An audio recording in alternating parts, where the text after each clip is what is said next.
What's up, ladies and gents, Ghost here, back with some more Battlefield 4 news, and you're probably asking yourself, Ghost, what the hell is Skyrim doing on in the background?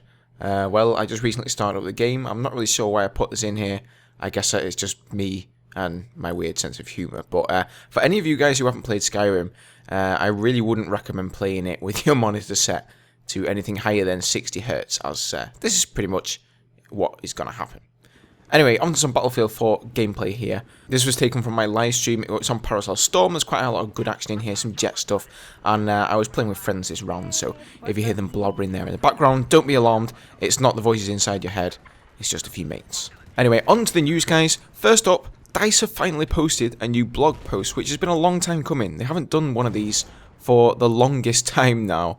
And this post is entitled Player Appreciation Month, and this is to essentially thank players for sticking with DICE, for providing constructive feedback on the game.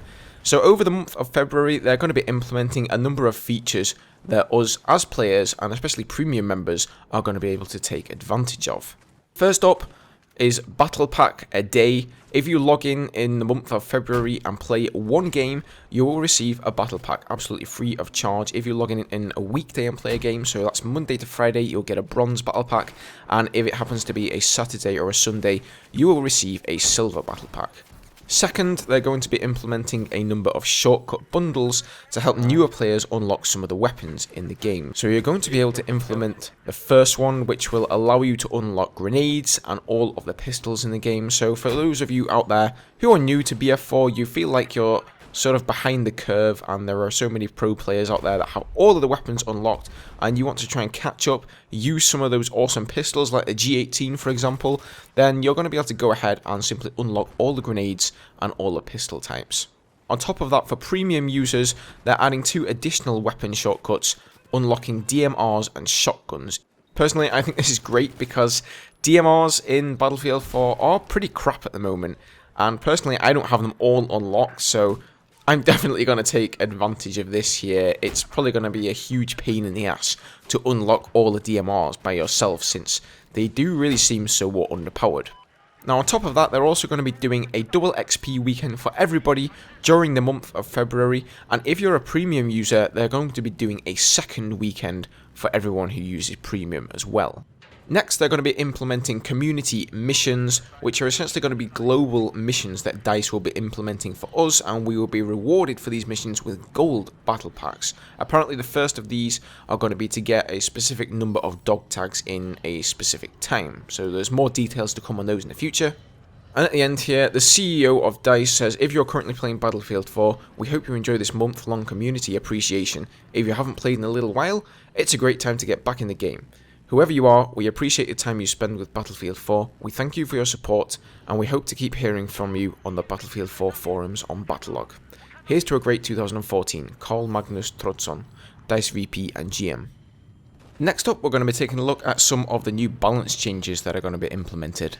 You probably noticed a few days ago, they posted in the forums asking for community feedback on balancing the game, what we thought the biggest issues were, and after taking some of that feedback on board, they've now responded with this blog post. So first up, they're addressing aircraft and anti-aircraft, and I'm sure that a lot of us here are on the same page when we say that the mobile AA was overpowered. There were certain maps, such as Lankang Dam, where the mobile AA could shoot helicopters and attack jets all the way into your team's deployment. So you could be taking off in the attack jet, taking off in the heli, and the mobile AA could just sit back in their own deployment, didn't have to move at all, and he could actually hit you from that kind of a range, and it just really made taking out the mobile AA impossible. The weapons, the cannons on the thing are so powerful, and to be honest, I'm surprised it's taken them this long to change it, because it's been apparent since the beta that the mobile AA, when they put it in with a patch along with obliteration mode, that it was just completely OP, and it hasn't really been changed since the game's release. So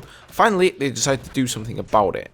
Now first off, they're going to reduce the amount of missiles carried by the mobile AA from 6 down to 4. So this should make taking out helicopters a little bit more difficult for the mobile AA, and it should give the helis a little bit more chance to actually use their countermeasures there.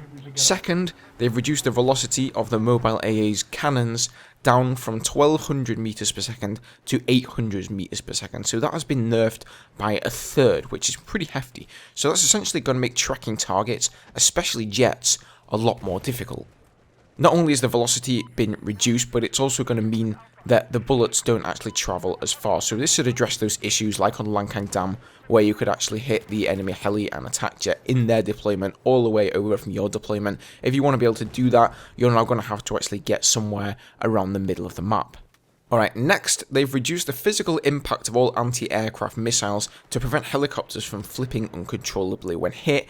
I have to say this is a great change. If you don't know what this is, it's essentially where when your heli would get hit by certain missiles, you sort of had like around a 30% chance for your heli to flip on one side or do a complete 180 and be upside down, and you would just plummet to the ground. There wasn't really a whole lot you could do about it, and other times you would get hit by a missile and you would get a mobility hit, but you would be fine, you'd be able to recover from it. So apparently they fixed that one.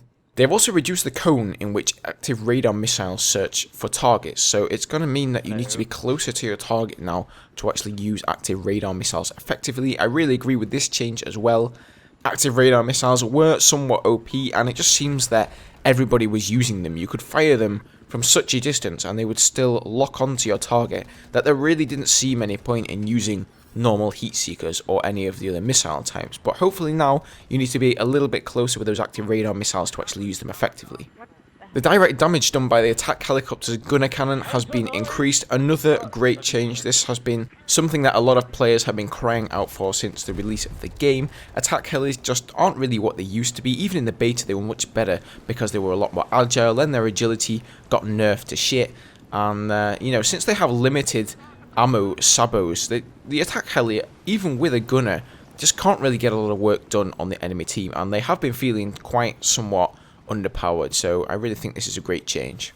Now they've also made some changes here to the scout helis, and first off, they've reduced the splash damage and maximum splash damage range of the scout helicopter 25mm cannons. Now the reason they did this is basically I think they're a little bit too powerful over the 7.62 miniguns there, and it just makes the 25mm too much of an obvious choice over the miniguns. And I have to say personally, I've never gone back to using the miniguns since unlocking the 25mm cannons. They're just better for taking out vehicles, they're better for taking out infantry. They're maybe not quite as good for taking out enemy scout helis, but you know, I can live with that, to be honest, if I can take out infantry and tanks better. But now they've gone and reduced that splash damage, and this was to make both weapons appeal for certain situations. So now the 7.62 miniguns should, I suppose, be a little bit better for taking out infantry, and the 25mm should be better and more focused on taking down vehicles. They've also gone ahead and nerfed the M2 slam mine. There's been lots of videos coming out since Battlefield 4 came out with the slams, you know, sticking them onto enemy tanks, putting 3 of them up against a fence post or something like that. You've probably seen stuff over on Jack Frags' channel, and they are quite powerful. In fact, I haven't really seen anybody using the M15 anti-tank mine since they've unlocked the slams. Everyone seems to be using slams all the time, and therefore they have actually decided to reduce the maximum damage to vehicles that they will do from 6 meters to 3 meters. So they will only do max damage now if the vehicle is within 3 meters of the slam. Previous to this, it was 6 meters away. So if you want to get a 3 slam kill, you're gonna have to be within 3 meters of the vehicle. Next up, a little nerf to one of the tank weapons here. They've reduced the damage the staff shell does to all targets by 25%, which should help balance the ease of use of the staff shell with its damage potential. I know a lot of people use the staff shell. I have to say that I actually don't use it. I like to use high explosive and get used to the bullet drop of that since it does the most amount of damage, and I use the heavy machine gun. I know a lot of other people would use 2 shells. They would use the staff shell, I think in combination with the Sabo shell, and that was pretty useful there. And the staff shells are very easy to use, so I suppose they just thought that the damage output they were doing compared to how easy they were to use was a little bit overpowered. So all in all, guys, a lot of nerfs there. I will link the blog post down in the video description. I didn't read all of these out here, so you can go and read the blog post for yourself if you want to find out some of the other little tweaks and things that they've done for the game there. Now, in other news, we've heard some news on Second Assault. Apparently, it's looking to ship for PlayStation and PC around the end of February, so I'm really happy to hear this news. It's been so long coming, Second Assault. I mean, I know it wasn't that long, but it seems like aeons ago since China Rising came out, and I've been itching to get my hands on some of the new maps. Not so sure about Metro. I'm not sure if I'm ready to go back into the meat grinder that is Metro, but I'm sure I'll have a lot of fun. I'm sure we've all secretly missed it in one way or another. But it's great to hear that it's finally going to be released around the end of February, even though DICE have been taking their merry time getting it out to us. Also, the patch that includes all of these vehicle changes should be coming around the end of January, very beginning of February, so I assume this is in preparation of the Second Assault DLC. So there you have it guys, Second Assault right around the corner. Throw down your ammo packs, ready your grenade spam, put down your claymores, and get ready for Operation Metro. Alright guys, that's about going to do it for this day's Battlefield 4 news. Don't forget to leave a comment down below letting me know what you think about all these issues, because there's a lot to talk about here. Do you agree with all these balance changes? Are they for the better, or some of them for the worse? Also, what do you think about this Player Appreciation Month? I really appreciate DICE doing this kind of thing, and especially making a blog post and sort of talking to us about this. But at the end of the day, are a few XP bonuses and some battle packs gonna cut it? One idea I saw over on Reddit is to actually have a completely free expansion pack for anybody who's currently bought the game. So for anyone who's had to put up with the issues of the game, they could maybe make an expansion pack with a few fan favourite maps from the Battlefield series, maybe dating back even to Battlefield 1 or Battlefield Bad Company. And that would really be something that would say, hey guys, sorry, we fucked up, here's some appreciation. So as always, thanks for watching guys, I hope you enjoyed this one. If you did, maybe you can do me a favour and leave me a rating down below. Feel free to leave a comment as well. Additionally, you can always feel free to jump over on my live stream and simply have a live chat with me about any of these issues. I'm always up for a good natter over there. Take care guys, and I'll see you soon for some more Battlefield 4. Cheers.